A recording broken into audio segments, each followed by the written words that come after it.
¿Cómo evitar que tu proyecto de construcción, tu remodelación, tu construcción de la vivienda, de un edificio, de una plaza comercial, de lo que sea, se retrase? Déjame decirte que el que una obra se retrase perjudica la economía del proyecto. Y es que es tan frecuente eso porque muchas veces tenemos la fecha de inicio y estipulamos, hacemos una proyección de cuándo vamos a finalizar, pero esa fecha pocas veces se cumple. Quédate hasta el final de este episodio que te voy a explicar cuáles son las razones más comunes que inciden en que una obra genere retraso. Bienvenido a este nuevo video. Mi nombre es Omar Pérez Bel, soy arquitecto, soy un emprendedor y también me dedico como tal a la construcción, a desarrollar proyectos. Resulta que los proyectos de construcción, no importa la magnitud, lo complejo que pueda ser, si es sencillo, si es muy ambicioso, independientemente de que tú te hayas planificado, algo de lo que realmente carecemos muchas veces es de la capacidad de poder lograr que los plazos se cumplan. Es todo un reto. De hecho, en días pasados me encontré con una colega y conversando, ella me dice que tiene un proyecto en La Romana, que tiene otro proyecto que está desarrollando en La Vega, y a mí me pareció tan interesante como una persona tiene tantos proyectos, que eso es lo que uno quiere, eso es lo que uno anhela. Sin embargo, lo que le noté a ella era que al decirlo, al hacerme el comentario, no se sentía como tan feliz, como tan a gusto. Más bien la noté como hasta depresiva, como estresada. Y seguí conversando con ella y le pregunté que cómo le estaba yendo. Bueno, en uno de los proyectos ella había estipulado que la duración iba a ser de 1 año y ya iba por 2. En otro, que iba a ser 3 meses y iba por 6. Y le pregunté, seguí indagando, qué le había pasado. Entonces, ahí viene el primer punto que nosotros debemos de evitar para incurrir en este tipo de errores. El primer punto o el primer error que cometemos directores de proyectos, supervisores, desarrolladores, es que subestimamos el poder que tiene la planificación. Y ciertamente la planificación pudiera ser, diríamos, el primer paso, porque en la planificación tú te haces un esquema de a quiénes vas a contratar, qué calidad de contratista tú tienes a la disposición, porque dependiendo de la calidad, pues entonces el trabajo puede generar reproceso. Si el contratista o el subcontratista quizá no tiene la experiencia para ese tipo de proyecto en particular, puede incurrir en vicios de construcción que te lleven a realizar tareas dobles, hacerlas 2 veces. Hacerla 2 veces y hasta... Hacerlas 2 veces y hasta 3 veces. Entonces, este sería uno de los puntos principales. No hacer una buena planificación. ¿Cómo tú debes de hacer la planificación? Tú debes de reunirte con el cliente, el propietario de la obra y establecer bien claro cuáles son los objetivos, cuál es el alcance del proyecto, cuál es el nivel de calidad que se espera. Mientras más detallado, mucho mejor, porque ya ahí tú vas de alguna manera como con un mapa para poder hacer la reunión de equipo y poder establecer los puntos y objetivos de cada uno de ellos. Cuando uno hace la planificación, es importante entender que está también contemplado lo que sería el cronograma de actividades. La planificación es como el plan maestro, ¿verdad? Pero el cronograma es tú aterrizar todo eso que se discute ya en un software, por ejemplo, como Microsoft Project, hay otros, o incluso hasta en un Excel. Lo importante es tú aterrizar cada una de esas actividades con probable fecha de inicio y la duración. Y aquí viene el punto neurálgico. La duración de dichas actividades no puedes ponerlas tú independientemente de la experiencia que tú tienes. Tienes que consultarlo con tu equipo de trabajo. Y regularmente uno lo que hace es un promedio de el tiempo que tomaría hacer una actividad. Por ejemplo, si se va a hacer el vaciado de una zapata y se estila que el rendimiento del equipo, del personal, pueden vaciar 10 metros cúbicos, realizar ese vaciado de 10 metros cúbicos de la zapata en, vamos a poner un ejemplo, en 3 días. Esa cantidad de días, que serían 3 días, tú tienes que tener un tiempo optimista, es decir, en el mejor de los escenarios, ¿qué tiempo me tomaría? Me tomaría 3 días. Un tiempo pesimista, que sería, en el peor de los escenarios, ¿qué tiempo me tomaría? Bueno, me tomaría 7 días. Y luego que tú tienes el tiempo pesimista y el tiempo optimista, sacar un promedio de los dos. Diríamos que el promedio entre 3 y 7, pudiéramos decir que sean 5. Entonces, colocar en el cronograma que el vaciado para esa zapata te tomaría 5 días.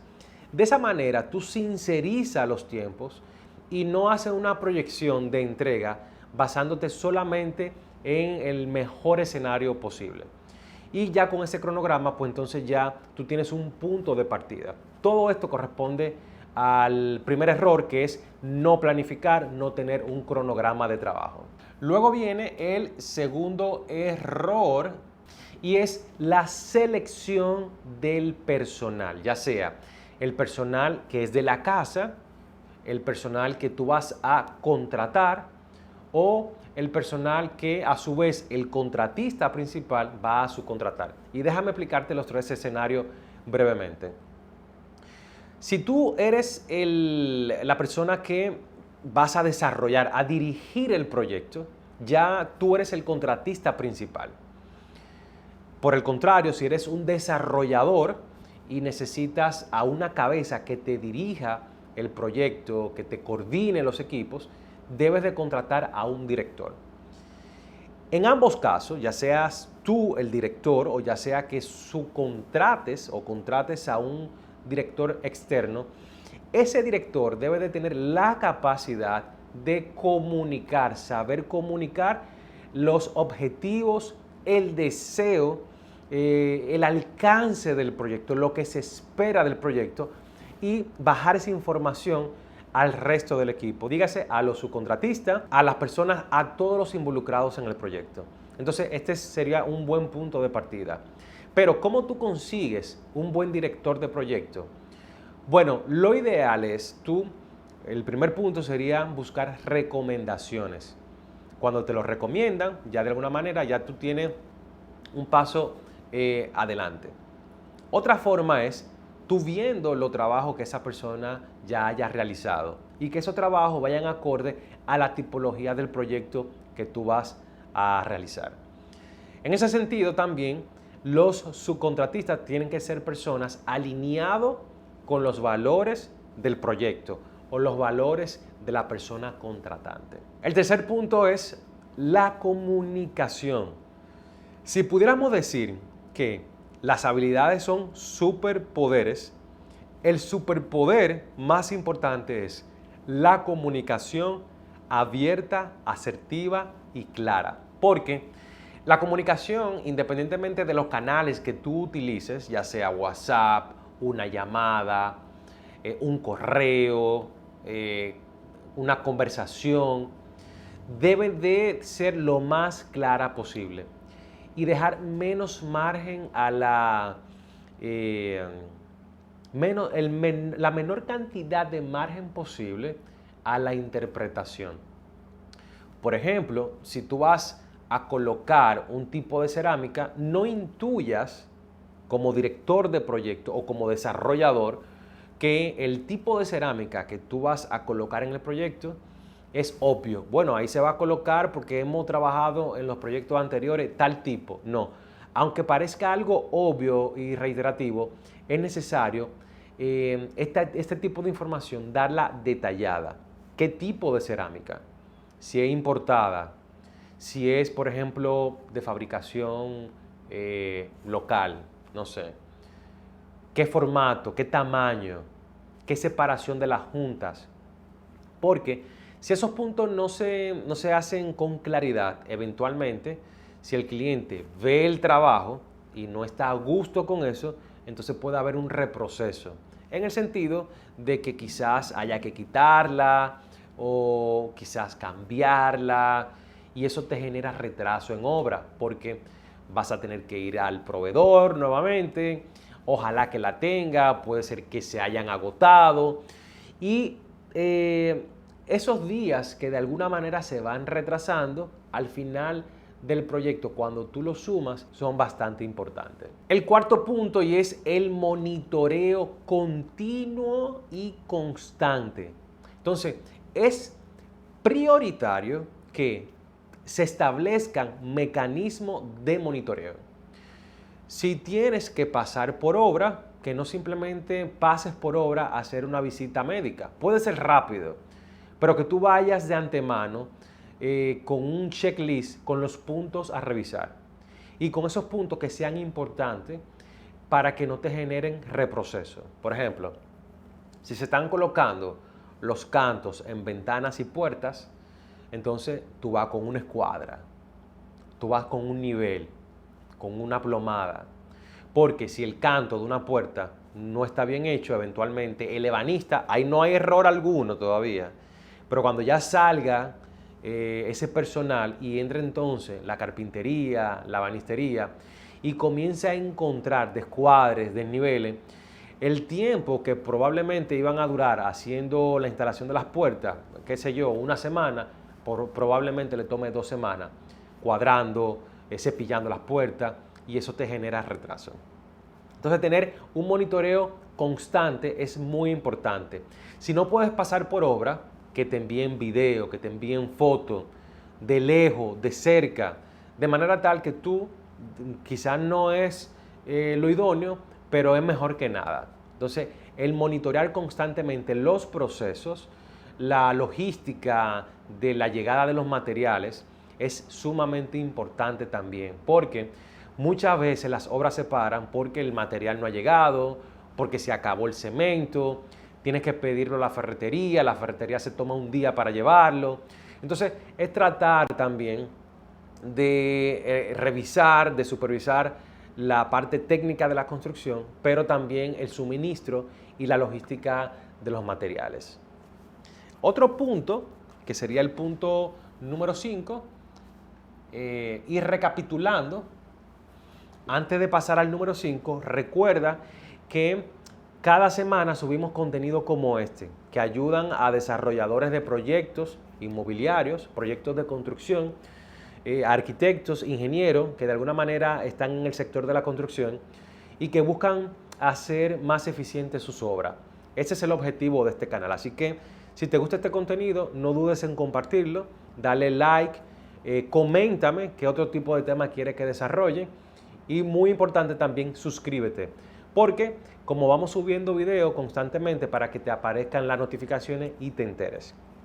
Vamos a pasar entonces al último error, que es el manejo de cambios en el proyecto. A mí me pasa con mucha frecuencia, o me pasaba porque cada vez trato de que eso no me suceda, y es que el alcance del proyecto es 1, pero lógicamente los proyectos son, de alguna manera son proyectos vivos, porque no son estáticos. El cliente quiere algo y en la medida que el proyecto se va desarrollando, bueno, pues el cliente se da cuenta que quizá necesita otras cosas o necesita ir agregando. Esos son órdenes de cambio, se conocen como cambios o órdenes de cambios o adicionales o imprevisto pudiera ser. El caso es que si tú tienes pautado un cronograma de actividades, que fue lo que presupuestaste, que fue lo que hablaste al inicio con el cliente, es importante que si surgen cambios, establecer nuevos tiempos para esos cambios, de manera tal que, por ejemplo, si vamos a hacer una vivienda con 3 habitaciones y yo estilo de que esa vivienda de 3 habitaciones la voy a hacer en 3 meses, pero en el desarrollo el cliente me dice, mira, yo necesito una habitación más. Entonces, lógicamente yo tengo un tiempo ya con un deadline de 3 meses. Ahí yo tengo 2 opciones. O agarro el cronograma y lo modifico ampliando su tiempo, o puedo decirle, mira, vamos a cerrar esta parte aquí y luego, aunque yo me quede en obra, vamos a abrir un nuevo cronograma para esos cambios que se van generando. ¿Por qué te digo eso? Porque psicológicamente tú sientes que ya va cerrando ciclos, aunque vaya iniciando otros. No es lo mismo hacer esto que tú entender que el proyecto no ha finalizado. Eso mentalmente, por lo menos a mí me agota. Y una de las opciones que yo he ido implementando precisamente es eso.